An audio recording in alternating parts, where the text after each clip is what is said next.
देखो बच्चों, आज हम पढ़ेंगे एक्सरसाइज 1.2 निम्नलिखित में से कौन से रिक्त समुच्चय के उदाहरण हैं। रिक्त समुच्चय आप जानते हो, रिक्त समुच्चय क्या होता है? रिक्त समुच्चय होता है जिसका कोई भी अवयव नहीं हो, बिल्कुल शून्य। तो दूसरे का पहला, एक एक से सारे सवाल पढ़ते जाएंगे और बताते जाएंगे। देखो, 2 से भाज्य विषम प्राकृतिक संख्याओं का समुच्चय। 2 से जो भी संख्या भाज्य होती है, 2 से जो भी संख्या कट जाती है, भाग देते हैं तो शेष पर शून्य आता है, तो वो सम होती है, विषम नहीं होती है। तो ये कैसा समुच्चय बनेगा? रिक्त समुच्चय बनेगा, पहला।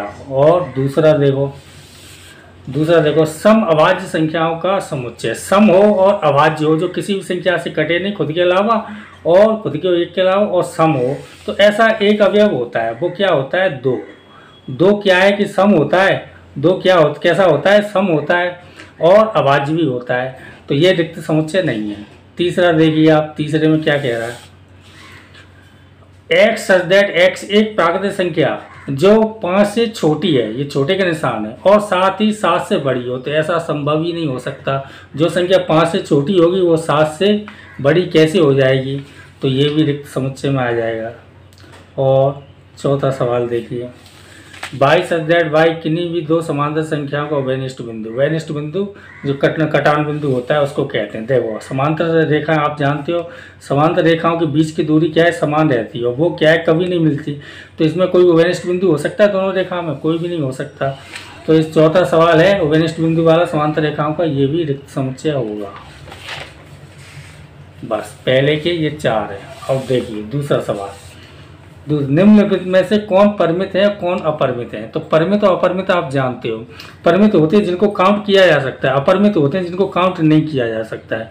वर्ष के महीनों का समुच्चय आराम से सब जानते हो, 12 महीने होते हैं, आराम से गिन सकते हैं। तो दूसरे का पहला कैसा होगा? परिमित होगा, परिमित, क्योंकि वर्ष के महीनों को हम आराम से गिन सकते हैं। और दूसरा देखो, 1 2 3 डैट डैट डैट। अब गिनती क्या है? हमेशा अनगिनती होती हैं। इनको आप चाहे जितना आगे बढ़ा दो, 100, 1000, लाख, 10 लाख, करोड़, अरब, खरब, वो बढ़ती जाती है। कितनी भी बड़ी संख्या ले लो, उसके पीछे अगर आप 1 0 बढ़ा देंगे तुरंत वो 10 गुनी हो जाती है। तो ये क्या है? दूसरा, ये अपरिमित है। दूसरा कैसा आएगा? दूसरा अपरिमित, अपरिमित। और तीसरा देखो आप, 1 2 3 डैश डैश डैश 99 100, 1 से लेके 100 तक। तो ये गिनती है, आराम से गिन सकते हैं। 1 से 100 तक गिनती कोई ज़्यादा भी नहीं है, ज़्यादा हो या कम हो। जिनको काउंट किया जा सकता है वो परिमित में आता है, जिनको काउंट नहीं किया जा सकता है वो अपरिमित में आता है। तो इनको गिन सकते हैं, एक गिनती 1 से लेके 100 तक। तो ये कैसे हो जाएंगे? परिमित, परिमित।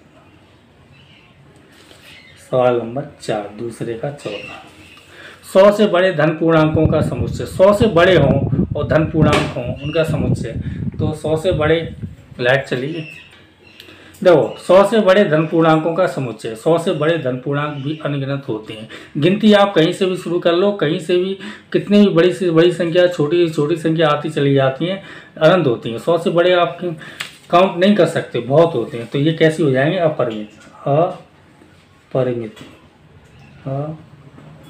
अपरिमित। पांचवा देखो, 99 से छोटे अभाज्य पूर्णांकों का समुच्चय। तो 99 से छोटे अभाज्य पूर्णांकों को आप गिन सकते हो। अभाज्य जानते हो, जो संख्या खुद से कटती है और एक से कटती है, खुद की और एक के अलावा और किसी से नहीं कटती, वो अभाज्य होती है। तो इसे आप आराम से गिन सकते हो। तो ये कैसा हो जाएगा? परिमित। सवाल नंबर 3 में देखो, एक्स अक्ष के समांतर रेखाओं का समुच्चय। देखो, एक्स और वाई 2 अक्ष होते हैं, आप जानते हो। ये एक्स अक्ष होता है, ये वाई है। और एक्स अक्ष के समांतर आप कितनी भी रेखा बना दो, ये सब समांतर हो जाएंगे, ऊपर नीचे, और जितनी चाहे उतनी बना दो समांतर, बस एक्स अक्ष को नहीं काटे, सीधी समांतर रेखा। तो ये कैसा हो जाएगा? एक्स अक्ष के समांतर रेखाओं का समुच्चय। ये भी यही पूछ रहा है, निम्न समुच्चयों में से प्रत्येक के लिए बताइए कौन परिमित है, कौन अपरिमित है। तो ये कैसा हो जाएगा? अपरिमित। एक्स अक्ष के समांतर रेखाएं अपरिमित हो जाएंगी। तीसरे का पहला, अपरिमित। दूसरा देखिए, अंग्रेजी वर्णमाला के अक्षरों का समुच्चय। अंग्रेजी वर्णमाला के अक्षर हम सब आसानी से गिन सकते हैं, सबको पता है कितने होते हैं। तो ये कैसा है? परिमित, काउंटेबल है, परिमित। सवाल नंबर 3, उन संख्याओं का समुच्चय जो 5 के गुणे हैं, इनको नहीं गिन सकते आप, क्योंकि 5 के गुणे हैं ये आती जाएंगे, 5, 10, 15, 20, ये अनगिनती चलती चली जाएंगी, इनको आप काउंट नहीं कर सकते, ये बढ़ती जाएंगी, ये कहीं ख़त्म नहीं होने वाली। तो ये कैसा हो जाएगा? अपरिमित। अपरिमित। चौथा देखिए, पृथ्वी पर रहने वाले जानवरों का समुच्चय, हाँ इनको काउंट कर सकते हैं, तो ये कैसा हो जाएगा? परिमित। 5वां देखिए, मूल बिंदु 0, 0 से होकर जाने वाले वृत्तों का समुच्चय, इनको नहीं गिन सकते। देखो मूल बिंदु होता है x और y से दोनों काट रहे हैं, और यहाँ से आप छोटा सा वृत्त बढ़ा दो और बड़ा और बड़ा और बड़ा, बस इससे निकले, तो ये कैसे हो जाएंगे? अपरिमित। यहाँ चाहे जितने वृत्त निकल सकते हैं, अपरिमित। अब आपको चौथे सवाल में बताना है, क्या बताना है? देखो आप ध्यान से, निम्नलिखित में बताइए कि a बराबर b है अथवा नहीं। इन दोनों समुच्चयों को ध्यान से देखना है और ये देखना है, बताना है कि ये दोनों बराबर हैं कि नहीं है। तो देखो आराम से देख लो, a में क्या है? a b c d, b में क्या है? a b c d, उल्टे क्रम में लिखा है, लेकिन दोनों में वही बराबर अवयव है, वही अवयव, जो अवयव a में है वो b में है, जो b में है वो a में है, तो ये दोनों बराबर हैं क्या? हैं। तो चौथे का पहला आ जाएगा हाँ, चौथे का पहला हाँ, ये बराबर हैं। और दूसरा देखो, 4, 8, 12, 16 है, 4, 8, 16 और ये 18 एक्स्ट्रा आ गए, इसमें 12 एक्स्ट्रा, इसकी 12 इसमें नहीं है, इसकी 18 इसमें नहीं है, तो इसका मतलब ये दोनों बराबर नहीं है। चौथे का दूसरा बराबर नहीं है, नहीं।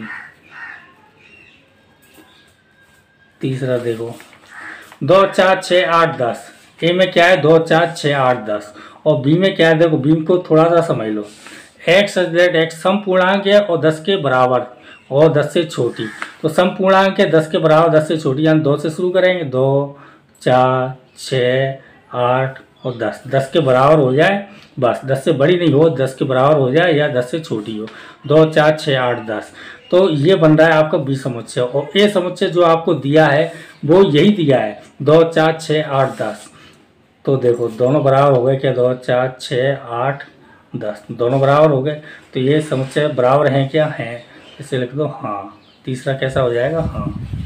चौथा देखिए आप, ए में क्या है? 10 का गुणा है, 10 का गुणा क्या होता है? देखो ए में क्या आ जाएगा? 10 का गुणा, 10 का गुणा क्या होता है? 10, 20, 30, जैसे ऐसे आगे आगे आगे चलेंगे। और 20 में दिया हुआ है, बी में क्या दिया हुआ है? 10, 15, 20, 25, तो ये नहीं है। ये जो 15 आ रहा है ना, ये 15 आपको दिख रहा है, ये 15 10 का गुणा नहीं है, तो ये चौथा क्या बराबर है क्या? नहीं है। ये चौथे सवाल के हो गए। अब आप देखिए 5वां सवाल, 5वें का पहला सवाल। पहले आप ये देखो पूछ क्या रहा है, लाइट बार बार जा रही है। देखो बच्चों 5वें का पहला, क्या निम्नलिखित समुच्चय युग्म समान है? कारण सहित बताना है। 2 और 3 और ये भी दिया है, ये दोनों समान है अथवा नहीं है, ये बताना है। तो देखो 5वें के पहले में क्या है? ए बराबर 2 और 3, और बी में क्या है? बी में जो लिखा हुआ है, बी में क्या है कि एक्स सच दैट एक्स समीकरण का एक हल है।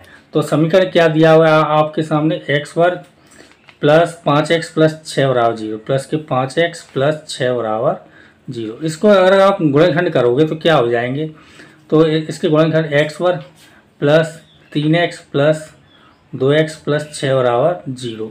तो x कॉमन लेंगे तो x प्लस 3, और इसमें से 2 कॉमन लेंगे तो x प्लस 3। गुणनखंड आपने 10वीं क्लास में खूब किए होंगे, अच्छी तरह आते होंगे। x प्लस 3 और x प्लस 2 बराबर 0, इन दोनों को 0 के बराबर करो।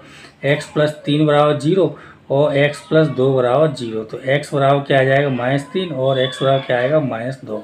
देखो, और इसमें क्या है? अवयव है 2 और 3, और यहाँ क्या आ रहा है? -3 और -2। तो a और b युग्म समान है क्या? नहीं है, इसमें लिख दो नहीं। समझ में आया कि नहीं है? क्यों नहीं है? क्योंकि इसमें 2 और 3 प्लस के हैं, ये इसमें 2 और 3 माइनस के हैं। और सवाल नंबर 2 देखो आप, ए बराबर क्या है? जो भी है देखो इसी में समझ लो, इसी सवाल में एफ मिल रहा है, ओ मिल रहा है, एल मिल रहा है, डब्लू मिल रहा है। तो सभी अक्षर मिल रहे हैं, इस शब्द का एक अक्षर और इस शब्द का एक अक्षर, इस शब्द का कोई भी आप एक अक्षर लोगे वो इसमें मिल जाएगा, और इस शब्द का कोई भी एक अक्षर लोगे वो इसमें मिल जाएगा। तो ये दोनों समान है क्या? ये समान है, दूसरा समान है। हाँ, और सवाल नंबर 6 देखिए। सवाल नंबर 6, सवाल नंबर 6 में देखो ध्यान से, नीचे दी हुए समुच्चयों में से समान समुच्चयों का चयन करना है। A B C D E F G H, ये आपको समुच्चय दिए हुए हैं। अब ए में क्या है? 2 4 8 12। देखो इसमें किसी में दिख रहा है 2 4 8 12, 4 8 12 है लेकिन 2 नहीं है, तो ये बराबर नहीं है किसी के। ए बी में देखो 1 2 3 4, 1 2 3 4 दिख रहा है, इसमें देखो 1 2 3 4, 4 अवयव इसमें भी 4 हैं, दोनों चारों के चारों अवयव समान है, तो बी समान है डी के। तो इसमें लिख दो बी बराबर डी, बी बराबर डी। और ये देखो बी हो गया। अब सी देखो 4 8 12 14, 4 8 12 14 किसी में नहीं है।